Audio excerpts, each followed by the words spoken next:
Overwatch 2's next set of patch notes have been leaked, and Junker Queen's reign of terror could finally be over. While we count down the days until October 4th, the Overwatch League is heating up. And if the latest patch notes leak is legit, the meta is in for a bit of a shake-up going into the Countdown Cup. Supposedly, 9 of Overwatch 2's roster of heroes are set for some significant changes, before the Hero Shooter sequel hits our screens in a few weeks. First up on the Nerf chopping block, in perhaps the most unsurprising debuff in history, Junker Queen is set to receive an almighty nerf in the next patch. Commanding Shout will have its ally health bonus knocked down by half to just 50 HP. Its duration has been slashed to 3 seconds, and its cooldown has been heated up slightly to 15 seconds. Devs are being kind enough to stop the decay of temporary health over the course of Commanding Shout's duration, but this is a hefty hit to Junker Queen's kit whichever way you slice it. The pro scene has massively lent on Junker Queen since she was released, and sure, seasons have been defined by specific heroes or specific metas plenty of times before,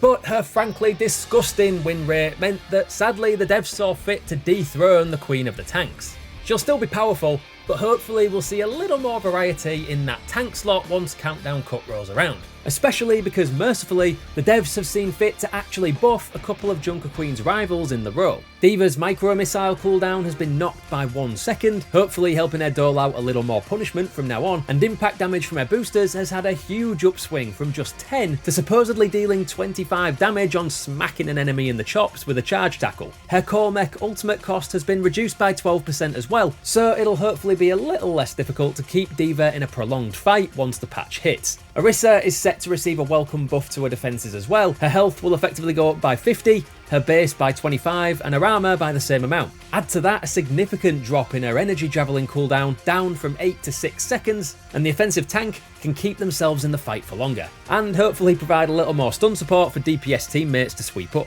So while Junker Queen is getting a nerf, it's nice that the devs saw that the needle swung both ways, and that tanks in general needed some support to compete. It's not just tanks getting changes according to the leaks though, obviously. There are some more minor but nonetheless useful changes set to hit a few other heroes. In the support department, Baptiste is receiving a small buff to his damage output and range, while Brigitta's Inspire ability is having its duration ever so slightly taken down a notch. For the damage heroes, Bastion's passive ability Ironclad is in line for reactivation, giving the lovable robot a 20% reduction to damage while in his turret form, while Sombra's hack ability is also bagging the smallest of buffs, having its lockout duration increased from 1 to 1.75 seconds. Reaper's Hellfire shotgun spread is supposedly being reduced from 8 to 7 degrees, and rounding things off, Overwatch 2 newcomer Sojourn will find her railgun slightly harder to charge, with the railgun energy gain from non-player targets like barriers or turrets being reduced by half.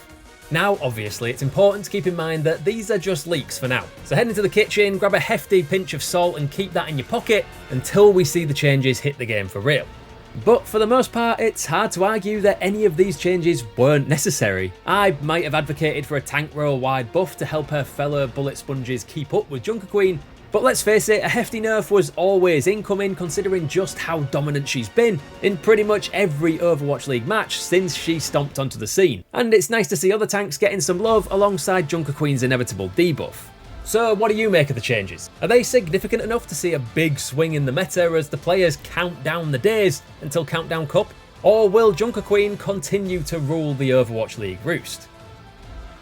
Hit the like button if you've made it this far, and don't forget to sub for more Overwatch content like this.